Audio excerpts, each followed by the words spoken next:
Sunday to you. Oh, yes, this is some goodness. I'm just putting a little bit of shading around my word here. And she is done. Alright. So I used some really yummy, fun papers. It just makes me happy. But I've got, and I'll have them listed. They're from, I think, some of them are from the same collage pack and then some are not. One or two might not actually be listed, I don't know. But these are vintage wallpapers. So there's a vintage wallpaper collage pack in the shop that and I'll have it all listed. And I just dip my hand in paint. So that's the background, and then I have the vintage wallpapers kind of here in the corner to kind of bring out some more floral and just some texture in the corners. And then I use stencils. Initially in the background I used my Doodle lines, and then I've got the Doodle flowers. There are 3 different sizes of these. And then I used the Let It Fly, the butterfly stencil, and the bird stencil for these little guys, the cuties. And then the vine stencil for all the vine work. And like I said last week, stencils are always just for a guide, you know, backgrounds and stuff like that, and then to help guide you for your focal point and that kind of thing. So, I just got paint all over the end of here, so let me see if I can get that up. So, yeah, so that is that. I just love how, oh, and I use crackle paint as well. This is the best crackle I've ever used because it's just so consistent. And I love putting it down just because you can tint it. It's crackle paint. Oh, that's the matte medium. This is the crackle paint, and it's white, so you can tint it with whatever color, but I love putting it down white because I can then go over it with an umber wash, which is what I did. I used raw umber and glazing medium, and it just fills in the cracks, and it's just so grungy good. I just love it. Let's see, what else? I think that's it. I just used a lot of the same colors. I did throw in a little neon, which is new for me. But I saw it and I'm like, oh yeah, let's try it. In the background, and then over the top I did quinacridone. I think I'm saying that right. I always say it quinacridone, magenta and violet, and then vermilion, and what was the yellow I used? A yellow. I'll have it low. Here it is. Hands of yellow. Everything will be listed. Cobalt blue to add a little bit of blue in there, but I wanted to leave these white to not take away from all that's going on in the background. The background is just gorgeous, and there was enough dark that we needed to bring that light out to make it pop a little bit. Charcoal pencil for shading. So that's all. That is about it. So this was inspired by, let me pull up the quote. So I have a couple of coffee table books, you know, Leonardo da Vinci, and this one is from Vincent van Gogh, and it says, and then I have nature and art and poetry. And if that is not enough, what is enough? And it's always that where it just kind of catches me and it stops me, and you're like, oh, it touches a part of you. You can tell right away that whatever that you just read was meant to be for your soul.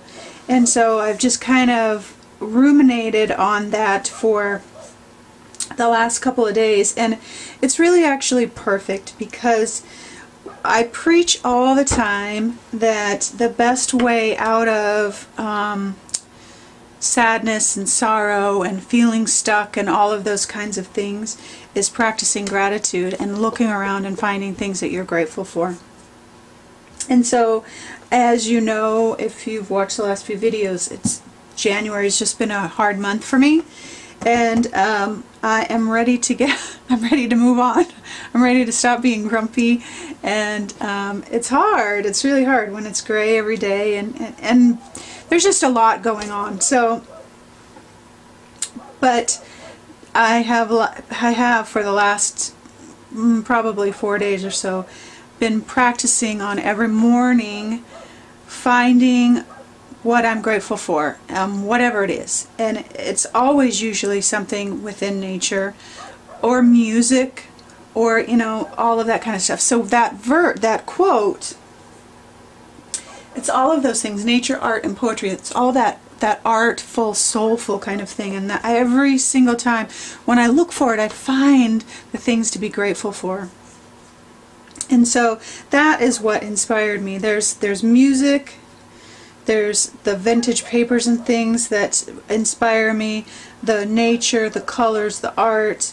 It's just all so good. So that was the inspiration, and so I am really working hard. It's not easy sometimes, and sometimes I feel guilty for feeling so bleh, when I really have nothing to be grumpy about except for, you know, some tough stuff with, you know, life or the weather or what, you know, but nothing major, you know what I mean? I've got shelter and food and all of the things that are important and all of that. So sometimes I feel guilty for feeling whatever I'm feeling. But it's part of our walk, it's part of our journey, and everybody's journey is different, and everybody's sorrow and pain and you know, depression or whatever is different. We're all walking together, but our journeys are also very different. And so feel the feels, you know, take account of what's going on inside of you, because if we ignore it, then we move into a place where depression can happen and anger happens and all those things when we don't validate what we're feeling, deal with it, and work to alleviate and heal and all of those things. But it takes time, and you can't just say, oh, I'm gonna be fine, I'll be better tomorrow. And you know, sometimes I need to say that to just give myself a kick in the pants and stop being a poop. But sometimes you just have to go through the emotions and feel the feelings and talk to yourself and find out what's going on deep down. And then in that process, though, we can still look, while we're working through our whatevers, our hurts, our pains, our stuff, we can still daily look for something to be grateful for. Because I've said it again, I've said it before, I'll say it again, and I'll say it over and over. It just makes all the difference.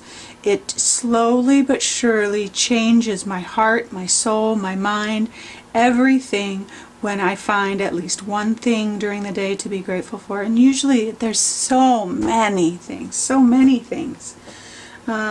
This morning we woke up to another 5 inches of snow, or 6 inches, I don't know. And I'm like, okay, so I put my coat on and I'm shoveling, because if I don't shovel for the dogs, they track in the snow. And so I'm out there shoveling, and I look at, I've got some yarrow bushes that, you know, are dead and for the season, but they're still tall and sturdy, and they were just so beautiful. They've got the snow piled up. And then I started looking at the trees, because it was a wet snow, and so it was just, everything was heavy with this snow, and it was just so beautiful. And I stopped and I just said how thankful I am, and how beautiful it was, and how glistening it was, and then I went back to shoveling. And but just those moments when we can stop, and even if it's just for a second, to find something to be grateful for, and whisper a prayer of gratitude, oh, what a difference it makes. So lovies, I hope you're finding your things to be grateful for today.